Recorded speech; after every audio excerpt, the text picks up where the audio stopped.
आज का हमारा टॉपिक है हाइजीन एंड सैनिटाइजेशन। हाइजीन का मतलब होता है कि आप अपने टूल्स, इक्विपमेंट्स और अपने खुद को जब आप पर्सनल ग्रूमिंग करते हो, जैसे हमारा लास्ट हमने टॉपिक क्या किया था, पर्सनल हाइजीन एंड ग्रूमिंग। ऐसे ही आपको अपना किट, अपने टूल्स, अपनी जितनी भी चीज़ें यूज़ होती हैं मेकअप करने के लिए, वो आपको अच्छे से मेंटेन करना पड़ता है। तो इसी के बारे में जो भी चीज़ें इंपॉर्टेंट होती हैं हम आज डिस्कस करेंगे। कभी आपने सुना है कि मैंने अपने फ्रेंड की एक लिपस्टिक ली, फिर सडनली मुझे कोई इन्फेक्शन हो गया, रैशेज हो गए, या मैं किसी का भी कुछ भी यूज़ करती हूँ तो मुझे सूट नहीं करता। तो ऐसा क्यों होता है? क्योंकि हर किसी का बैक्टीरिया कल्चर अलग है। जब भी आप किसी दूसरी चीज़, इंसान की कोई भी चीज़ इस्तेमाल करते हो तो आप बहुत रिस्क में हो, क्योंकि हो सकता है उसका कोई इन्फेक्शन आपको भी लग जाए। अब ये तो आप दो फ्रेंड्स के बीच की बात हुई, लेकिन फॉर एग्जांपल आप मान के चलो कि मेरे दिन के 10 क्लाइंट हैं, चलो माशाल्लाह 10 नहीं, 5 क्लाइंट, 15 क्लाइंट, 100 क्लाइंट है। अभी 100 क्लाइंट के ऊपर मैं सेम ही ब्रशेस से तो मेकअप नहीं कर सकती। मैं किसी के फेस के ऊपर एक्ने है, एक्टिव एक्ने है, पॉस्ट्यूल्स हैं, बहुत सारी प्रॉब्लम स्किन की होती हैं, या डेड स्किन है, तो जो भी है सब ब्रश में आ जाएगा, प्रोडक्ट भी आ जाएगा ब्रश के साथ। तो प्रोडक्ट में ऑयल होता है, कभी कभी वाटर भी होता है, आप सीटीएम करते हो, आप फेस क्लीन करते हो, फिर आपके ब्रश में वो सारी की सारी चीज़ें जा रही हैं। आपका beauty blender is use wet, तो मतलब वेट होने का मतलब क्या है? इसमें बैक्टीरिया होने के चांसेस बहुत ज़्यादा है, क्योंकि बैक्टीरिया का बेस्ट इन्वायरमेंट क्या होता है? जब कोई भी चीज़ थोड़ी सी ह्यूमिड और वेट होती है या वार्म होती है, तो बैक्टीरिया की ग्रोथ सबसे ज़्यादा हो सकती है। तो आपके ब्यूटी ब्लेंडर तो सबसे ज़्यादा रिस्की हैं, आपके ब्रशेज़ भी इसी तरीके से ख़राब हो सकते हैं। ब्रशेज़ बहुत डेंस होते हैं, लाइक उसके पूरे ब्रिसल्स कैसे होते हैं, उसके अंदर चीज़ें फंस सकती हैं। तो अगर उसके अंदर water, oil, dead skin, client का एक्ने, क्लाइंट का पॉस्ट्यूल्स है तो उसका पस, ब्लड, कुछ भी अटक गया तो बहुत चांसेस हैं कि आप किसी भी दूसरे क्लाइंट को उसे यूज़ करोगे तो इन्फेक्शन के चांसेस बढ़ जाएंगे। तो this is very crucial for makeup artist. अगर आप ये चीज़ फॉलो नहीं करोगे तो आप इंडस्ट्री में बहुत ज़्यादा दिन तक काम नहीं कर पाओगे, क्योंकि कहीं ना कहीं आपको इस चीज़ का नुकसान झेलना पड़ेगा।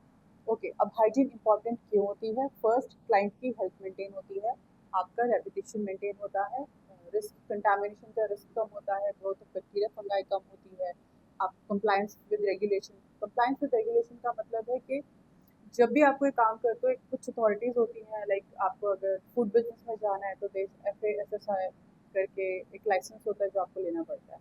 But in India you are very lucky कि आपको मेकअप आर्टिस्ट बनने के लिए कोई लाइसेंस नहीं लेना पड़ता।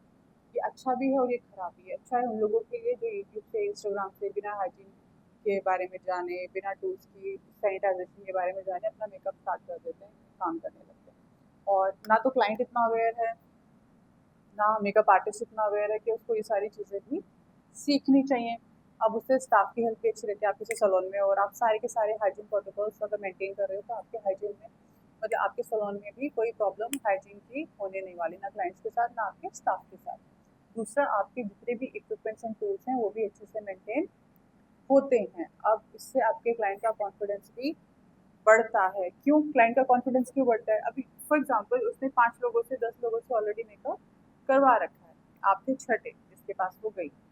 अब उसने नोट किया कि आप हर चीज़ बहुत हाइजीन के साथ या बहुत ही तरीके में यूज़ कर रहे हो। आपने मेकअप स्टार्ट करने से पहले हाथ सैनिटाइज किए, आपने आई लेंस एप्लीकेटर से लेंसेज लगाए, तो कहीं ना कहीं उसको ये समझ में आ रहा है कि आप जो भी चीज़ें कर रहे हो एज ए प्रोफेशनल कर रहे हो।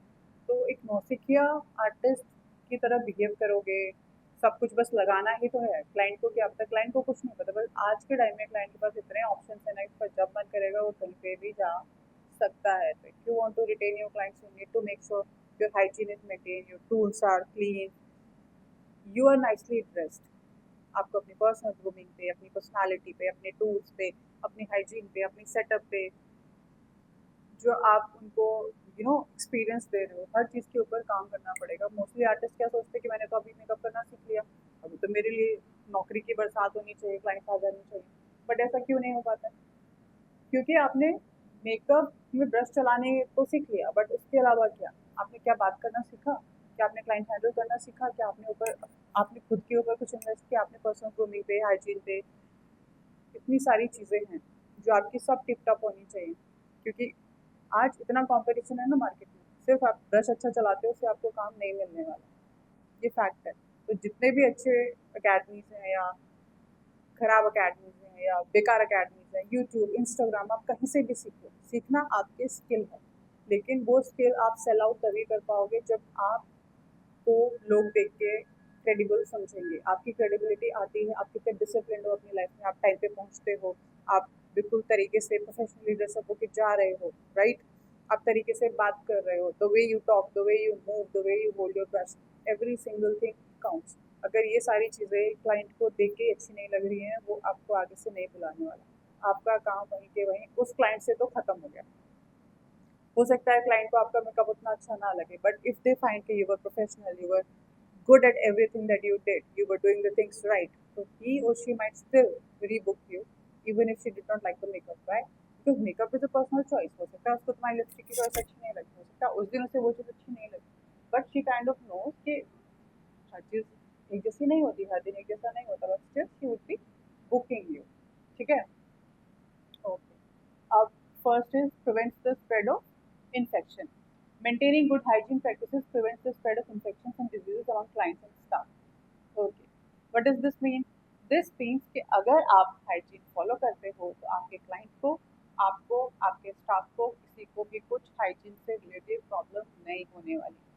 Okay, it maintains a very good reputation of you और द सलोन और you as a freelancer makeup artist. अगर आप हाइजीन एंड सैनिटाइजेशन अच्छे से फॉलो करोगे तो ऑब्वियसली क्लाइंट को आप समझदार दिखने वाले हो ना। आप, आपके ब्रशेस क्लीन हैं, आपके टूल्स क्लीन हैं, आपकी पैलेट स्पैटुला क्लीन है, आपको बेसिक प्रोटोकॉल्स पता है कि how to do things hygienically या बिना किसी इन्फेक्शन के खतरे के आप सब कुछ डिलीवर कर पा रहे हो, तो ऑब्वियसली कोई आपको क्लाइंट को मेकअप पसंद आया ना, या आपका ये तरीका बहुत पसंद आने वाला है, क्योंकि सी ये तो बहुत बेसिक चीज़ है, ये तो फॉलो होनी चाहिए, कि इसका कोई ऑप्शन ही नहीं है। फिर भी majority of people doesn't even know this, they don't follow this. तो आप इसमें हमेशा आपका अपर हैंड रहेगा अगर आप ये सारी चीज़ें फॉलो करते हो। Reduces the risk of cross contamination. Okay, पहले हम समझते हैं क्रॉस कंटामिनेशन होता क्या है। क्रॉस कंटामिनेशन का मतलब क्या है कि एक आदमी से किसी दूसरे आदमी को कुछ इन्फेक्शन हो जाए। अब आप इस बात को समझें ज़रा कि अगर कोई क्लाइंट मेरे पास आया जिसका मैंने मेकअप किया, आई did her makeup, it was all fine, सब ठीक रहा, उसको थोड़े एक्ने रखने थे बट कोई बात नहीं, ये तो नॉर्मल है, मैंने तो मेकअप किया, मैंने ब्रशेज यूज़ किए, ब्यूटी ब्लेंडर यूज़ किया और मैंने उसको वापस रख दिया। I did not wash them, I did not sanitise them. अब नेक्स्ट डे तो नहीं, शायद तीसरे दिन कोई क्लाइंट आया, मैंने उस क्लाइंट पे भी सेम अपना ब्यूटी ब्लेंडर ब्रशेज यूज़ कर दिए, मैंने उनको वॉश नहीं किया। यू नीड टू सी, आपने वॉश नहीं किया, उस पर भी यूज़ कर दिया। अब दो लोगों के dead skin, oil, sebum, x y z, भाई इतना सब कुछ मिक्स मैच हो गया है, कुछ प्रोडक्ट, कुछ वाटर, कुछ ऑयल, सब की खिचड़ी बन गई। अब वो खिचड़ी क्या होगी, आप जितना दिन उसे रखोगे उतना ज़्यादा उसमें इन्फेक्शन बढ़ने वाला है, उतना बैक्टीरिया बढ़ने वाला है। अब मैंने किसी थर्ड आदमी को जब वो चीज़ें यूज़ करी तो उसको, उन दोनों की या उन तीनों को आपस में क्रॉस कंटामिनेशन हो गया। मतलब किसकी प्रॉब्लम किसको लग गई पता नहीं, बट उन तीनों लोगों ने कभी एक दूसरे को नहीं देखा था। क्रॉस कंटामिनेशन में ज़रूरी नहीं है कि आपने सेम क्लाइंट को सेम टाइम पे कोई सर्विस डिलीवर कर दो, but may be the tools that were used got contaminated और वही टूल्स आपने किसी दूसरे पे इस्तेमाल किए तो आपका क्रॉस कंटामिनेशन हो गया। अब इससे आपकी स्किन भी खराब हो सकती है, आपके आईज में पानी आ सकता है, आपके लिप्स के आजू बाजू इन्फेक्शन हो सकता है और कई बार लोगों को फीवर भी हो जाता है। बट कोई भी मेकअप आर्टिस्ट को ब्लेम नहीं करता क्योंकि उन्हें लगता ही नहीं है कि मेकअप की वजह से you might get this much problems. Okay, prevents the growth of bacteria and fungi. अभी आप समझे, growth of bacteria and fungi कहाँ ज़्यादा होता है, जब आपको वो अच्छा एनवायरनमेंट मिलेगा बैक्टीरिया को जिसमें वो ग्रो कर पाए। और बैक्टीरिया को कौन सा एनवायरनमेंट बहुत पसंद होता है, थोड़ा सा ह्यूमिड, थोड़ा नमी वाला और थोड़ी सी गर्मी वाला। जैसे आप, मैं तो किचन में बहुत काम करती हूँ, तो may be this might not be the example for people जो नहीं करते। जैसे आप, आटा होता है, भुना हुआ आटा जिससे रोटी बनती है, आप उसे सर्दियों में गलती से बाहर छोड़ के भूल गए, अगली सुबह आए आपने वो आटा देखा, इट्स ऑल क्लीन, मतलब कुछ प्रॉब्लम नहीं है, यूज करने लायक है, कोई स्टेल नहीं हुआ, कुछ खट्टा नहीं हुआ, कुछ उसमें स्पंज नहीं बन गया है वो। ओके, लेकिन अगर ये गर्मियों की बात होगी तो 2-3 घंटे में आपका आटा क्या होता है, हम्म, वो ऐसा लगता है फ्लफी हो गया, स्मेल आने लगती है, खराब हो जाता है। क्यों? क्योंकि उसमें क्या हो गया, उसमें बैक्टीरिया, यीस्ट, इन्फेक्शन सब बढ़ गया। ओके, अब क्यों बढ़ गया? क्योंकि गर्मी मिल रही थी उसको अच्छी, और उसमें नमी तो होती ही है, तो दोनों के दोनों उसके फैक्टर्स, ग्रोथ फैक्टर्स जो थे आपको मिल गए। तो ऐसा ही अगर आपके ब्रशेस में थोड़ी भी नमी रह गई, आपके गीले ब्रशेस हैं, आपका ब्यूटी ब्लेंडर सबसे रिस्की चीज़ है मेकअप में। अगर आपने अपने ब्यूटी ब्लेंडर को, बच्चे क्या करते हैं, वैनिटी में मेकअप किया, पैक कर दिया, जिप लगा दी, घर चले गए, एक दिन नहीं है क्लास, तीसरे दिन आते हैं, फिर उसमें हो जाते हैं छोटे छोटे डॉट डॉट। अगर आप उन्हें बोलोगे कि बेटा ये क्या हो गया, दे वुड से कि मैम कुछ नहीं, मैं धोना भूल गई थी, तो मेकअप लगा हुआ है शायद। No, I can tell when it's makeup and I can tell when it's fungus. तो मोस्टली 2-4 दिन के अंदर ही उसमें फंगस लग जाता है। अब उसमें फंगस लगा हुआ है, आप सेम ब्यूटी ब्लेंडर को डाब डाब डाब डाब किए जा रहे हो किसी के फेस पे, तो वट आर द चांसेस कि उसकी स्किन में प्रॉब्लम होने वाली है? बहुत ज़्यादा। तो इसीलिए अगर आप हाइजीन और सैनिटाइजेशन मेंटेन करते हो तो ये सब चीज़ें होने का चांसेस बहुत कम हो जाता है। So this is how we can save our client from skin infections. Ensures compliance with regulations. Okay, compliance with regulations क्या होता है? It's more like जैसे आप अगर फूड बिजनेस में हो तो you need to have a license, है ना? FASSAI something, ठीक है? उस लाइसेंस के बिना आप फूड में काम नहीं कर सकते, आप फूड सेल नहीं कर सकते, आप खरीद के बेच नहीं सकते, आप अपना कुछ बना के भी नहीं बेच सकते, मतलब you can not be doing anything related to food industry. Same ऐसे ही सलोन में और as a being a makeup artist आपको बहुत सारी चीज़ें फॉलो करनी पड़ती हैं, बहुत प्रोटोकॉल्स फॉलो करने पड़ते हैं, बहुत तरीके फॉलो करने पड़ते हैं, उसके बाद ही आप मेकअप आर्टिस्ट बन सकते हो या वो वाला काम कर सकते हो। लेकिन you need to be very happy because you are in India. India में कोई प्रोटोकॉल कुछ नहीं होता। If you are a beautician, कुछ तो सलोन चले जा रहे हैं जिनका कोई ना लाइसेंस है ना कुछ है, बट बिकॉज क्योंकि उन्होंने यूट्यूब पे देख के, इंस्टाग्राम पे देख के देख लिया वैक्स कैसे होता है, फेशियल कैसे होता है, कोई हाइजीन प्रोटोकॉल सैनिटाइजेशन के बारे में उन्हें कुछ नहीं पता, but they are doing it. फिर जब बहुत बड़ी कोई बात हो जाती है, किसी को इन्फेक्शन हो जाता है, किसी के पैर जल जाते हैं, कुछ हो जाता है, तब जाके हमें समझ में आता है कि यहाँ पे भी एक सलोन था जिसको आता भी नहीं था, सीखा भी नहीं था, और ऐसे ही चल रहा था। But if you want to do something in foreign countries like आप US, UK कहीं भी चले जाओ, you need to have proper license even to be a makeup artist। आप ऐसे ही सिर्फ कहीं से भी सीख के makeup artist नहीं बन सकते। आपको जैसे ड्राइविंग के लिए ड्राइविंग टेस्ट होता है, ऐसे ही to be a makeup artist you need to be having some licenses wherein you can start working as a makeup artist। But lucky you are in India, it's all good, कुछ फर्क नहीं पड़ता। Staff की health बच जाती है, staff की health की बच जाती है। अगर मेरा स्टाफ, मेरा क्लाइंट और हम सभी हाइजीन फॉलो करेंगे, तो ना तो मेरे स्टाफ को प्रॉब्लम होगी, ना मेरे क्लाइंट को प्रॉब्लम होगी, ना मुझे प्रॉब्लम होगी, तो हर कोई सेव्ड है। तो जस्ट बिकॉज एक आदमी, 2 आदमी, 3 आदमी, जितने भी लोग हैं, सब अपने अपने लेवल पे हाइजीन और सैनिटाइजेशन मेंटेन कर रहे हैं, तो there is very good chance कि सब कुछ बहुत स्ट्रीमलाइन चलेगा, कहीं पे भी किसी को भी कुछ भी इन्फेक्शन नहीं होने वाला है। Maintain equipments and tools. Okay, equipments क्या होते हैं और टूल्स क्या होते हैं? एज अ मेकअप आर्टिस्ट आपके टूल्स क्या होंगे? Lash curler, yes, your brushes, your beauty blenders, your sharpeners, your जो भी चीज़ें आप यूज़ करते हो, पैलेट, स्पैटुला। अगर आप इन्हें सैनिटाइज नहीं करोगे तो ऑब्वियसली बहुत चांसेस हैं कि आपका बैक्टीरिया, फंगस कुछ भी उसमें लग जाएगा, और आपका प्रोडक्ट भी खराब हो सकता है, आपकी चीज़ें भी खराब हो सकती हैं। टूल्स कैसे बच जाते हैं? अगर मैं अपने ब्रशेस सैनिटाइज कर रही हूँ, क्लीन कर रही हूँ, तो ऑब्वियसली मेरे ब्रशेस खराब नहीं होंगे।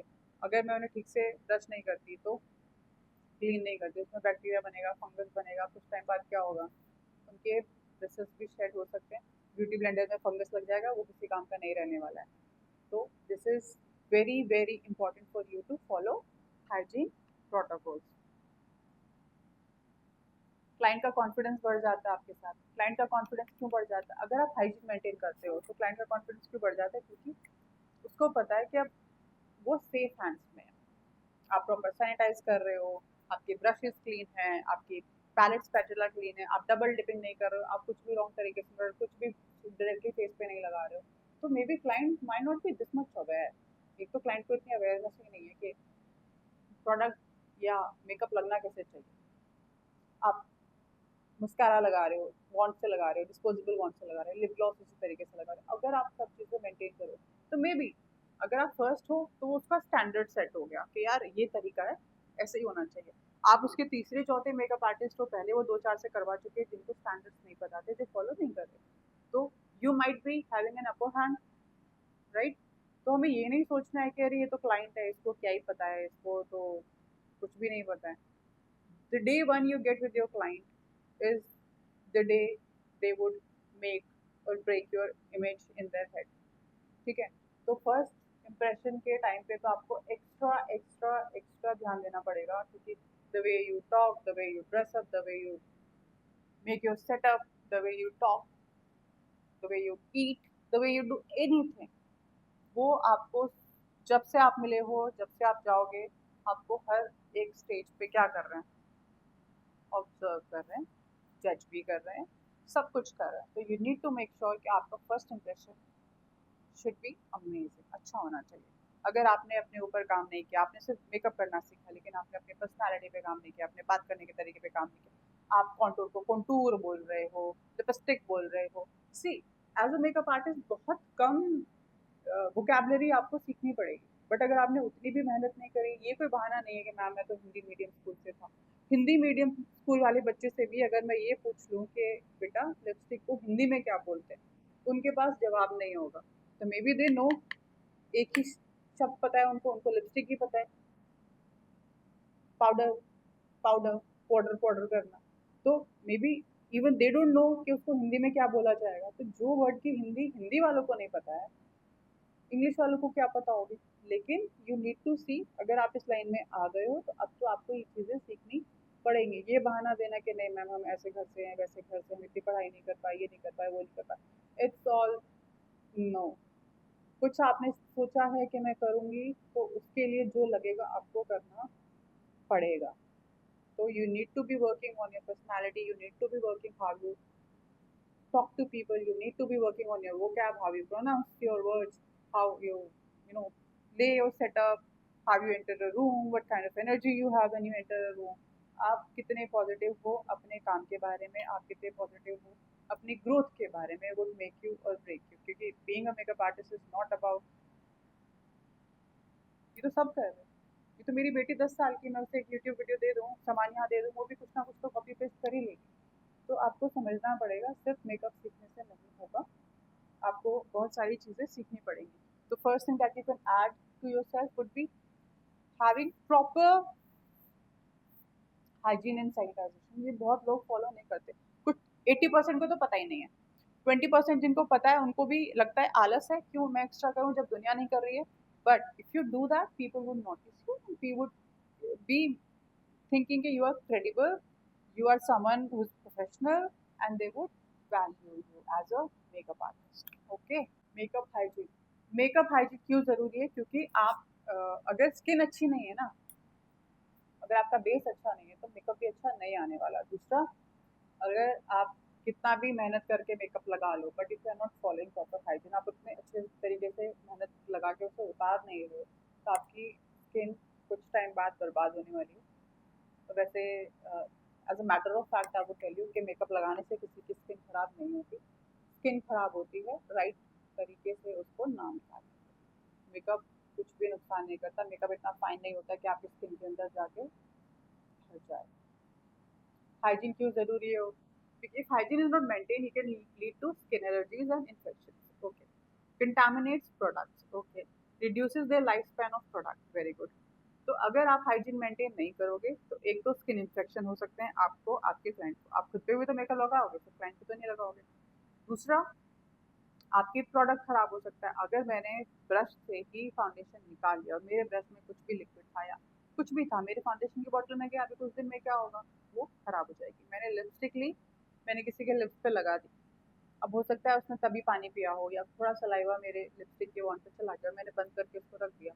पानी और प्रोडक्ट जहाँ पे भी मिलने वाले हैं, आपको समझना पड़ेगा उधर फंगस लगने वाला है.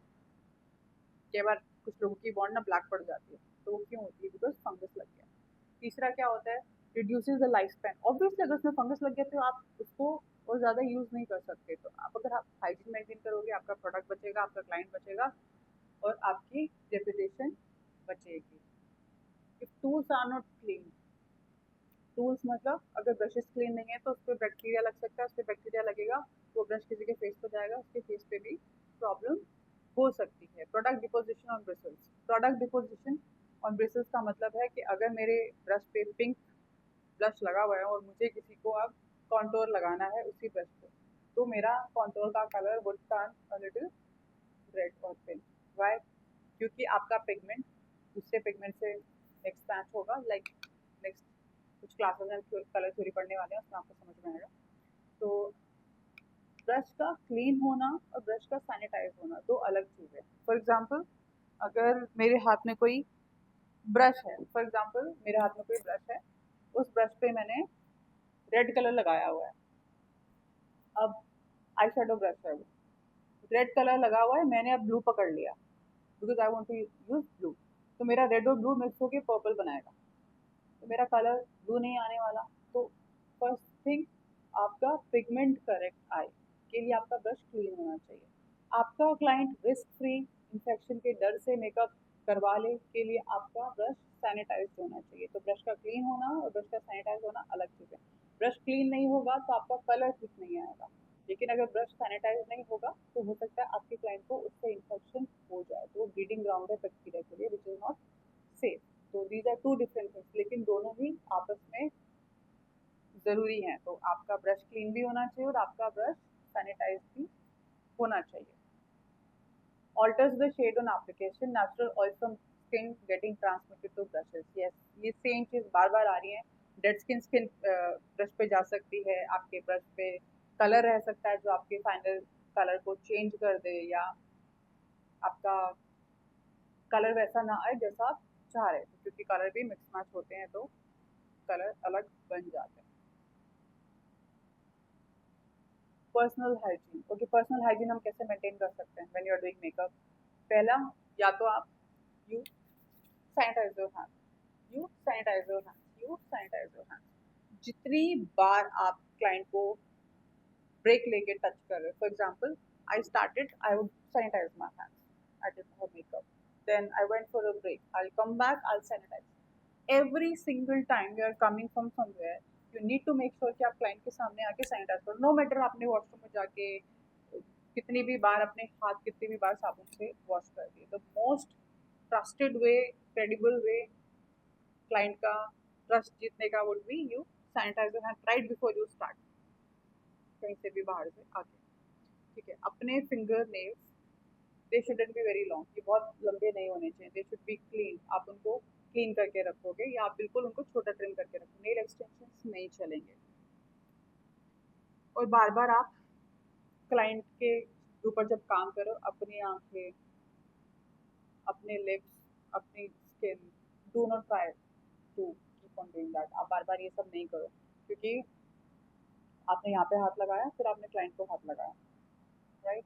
आपने यहाँ पे रब कर लिया फिर आपने क्लाइंट को टच कर दिया। Even this could be a reason for contamination या इन्फेक्शन। किसी भी तरीके से कोई भी चीज़ ट्रांसफर नहीं होनी चाहिए।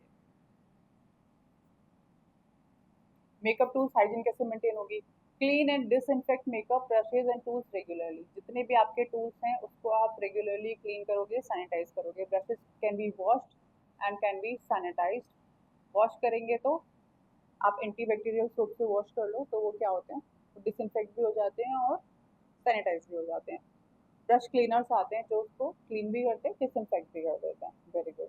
Then use disposable applicator for जो भी चीज़ आपकी वन टाइम यूज होने वाली। फॉर एग्जाम्पल लिपस्टिक, अब लिपस्टिक का वॉन्ट तो पैकेजिंग के अंदर ही है, तो अब मैं एक बार यूज करके तोड़ के नहीं फेंक सकती, राइट?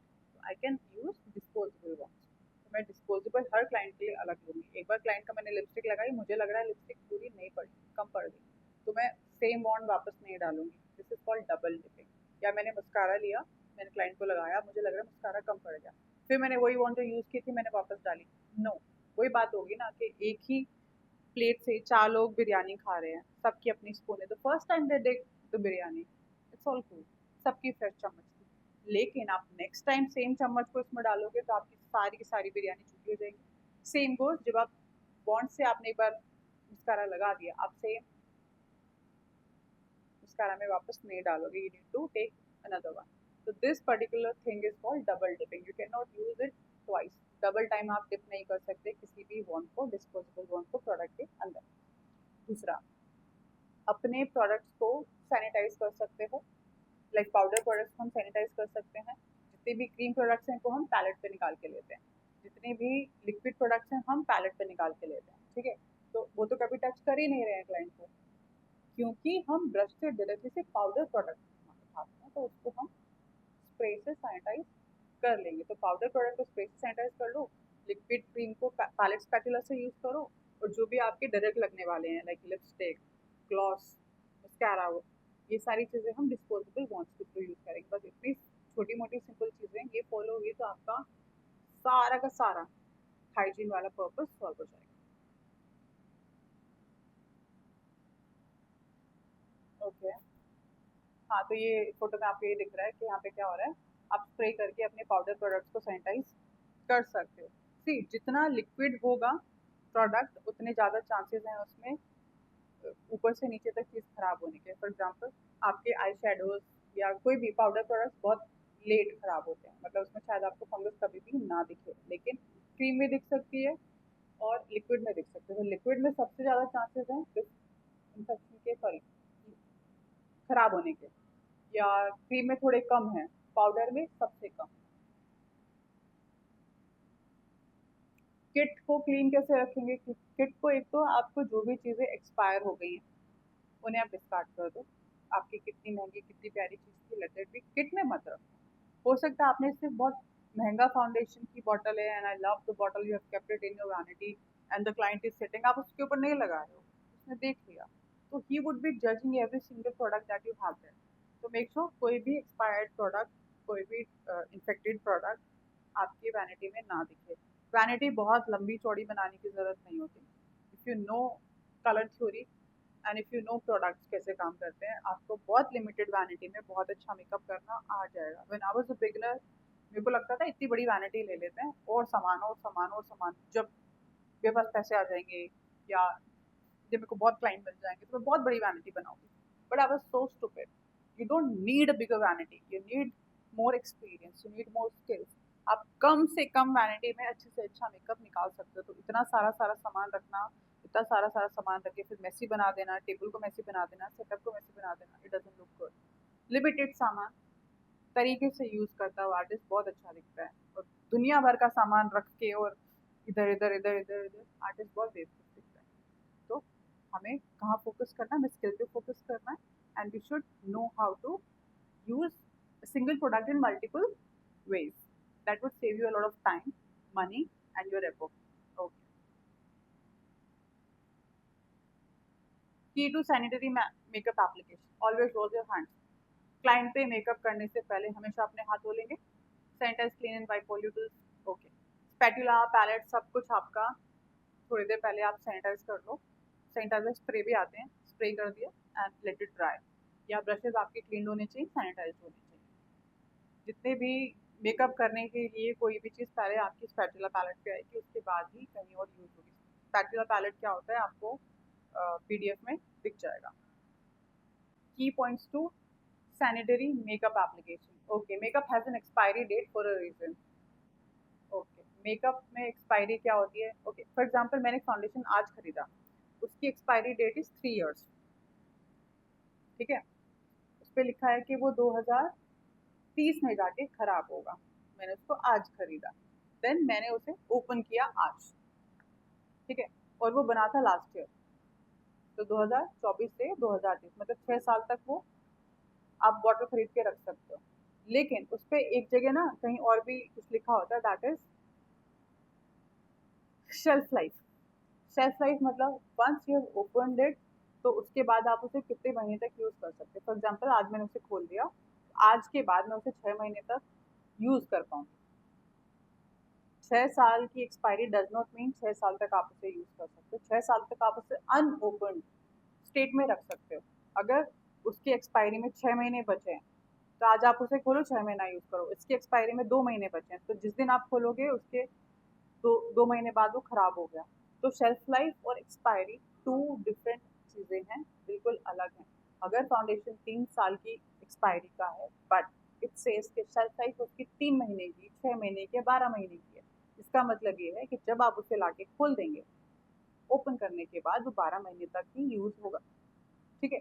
तो नो मैटर आपने 3 साल के लिए वाला फाउंडेशन खरीदा, आप उसे 2 साल तक रख लो, अगर उसकी 12 महीने की शेल्फ लाइफ है तब भी आप उसे खोलोगे, still it's good to use for next 12 months. लेकिन अगर मैंने उसे आज खोल दिया तो उसका मतलब क्या है कि मुझे 1 साल तक उसको यूज करना है, उसके बाद उसे डिस्कार्ड करना है। आप अपनी वैनिटी में कोई भी एक्सपायर्ड प्रोडक्ट नहीं रखोगे। मैं यूज कर रही हूँ क्लाइंट के ऊपर, तो मैं उसे कैसे सैनिटाइज करूँ? You can spray. पर अगर मैंने काजल पे सैनिटाइजर स्प्रे किया फिर मैंने लगाया तो कैसे चलेगा? तो हम उसे कैसे सैनिटाइज करते हैं? वो शार्पन है, थोड़ा सा पार्ट उसका हम डिस्कार्ड कर देंगे क्योंकि इट्स ईजी, अंदर तो कुछ नहीं जा रहा है ना। तो once you sharpen it, it's ready to use, आप उसे यूज कर सकते हो। नहीं तो आप टिश्यू पेपर को थोड़ा सा एक्स्ट्रा रब कर दो, शार्प कर दो, टिश्यू पेपर पे एक्स्ट्रा रब कर दो। This is how you know sanitise your pencil, lip liner या काजल या एनीथिंग। तो आप समझो कि why gel liner is mostly use, क्योंकि जेल लाइनर आप कम वेस्ट किए बिना भी लगा सकते हैं। इतनी सी पेंसिल आपकी, अच्छी पेंसिल कोई भी 700-800 से नीचे नहीं आएगी। आप 700-800 में आपको कोई भी बढ़िया जेल लाइनर मिल जाएगा। जेल लाइनर बहुत ज़्यादा चलता है। Gel liner could be use as liner, kajal, everything. But pencils dry भी हो जाती हैं and when you sharpen them to sanitise तो बहुत कम चल पाती हैं। तो that's why I prefer using gel liner over kajal pencils. Double dipping I have already told you. Double dipping का मतलब यही होता है कि आप कोई भी प्रोडक्ट को जब डिस्पोजेबल में ले लिया एक बार, तो दूसरी बार यूज्ड डिस्पोजेबल वन को आप प्रोडक्ट के अंदर नहीं डालोगे। Mascara, lip gloss, liquid lipsticks, ये सब चीज़ों में वॉन्स यूज होते हैं जो वन टाइम में यूज होंगे। If you need more product you need to take new one. ठीक है? तो double dipping is like a crime. This is it. Thank you so much.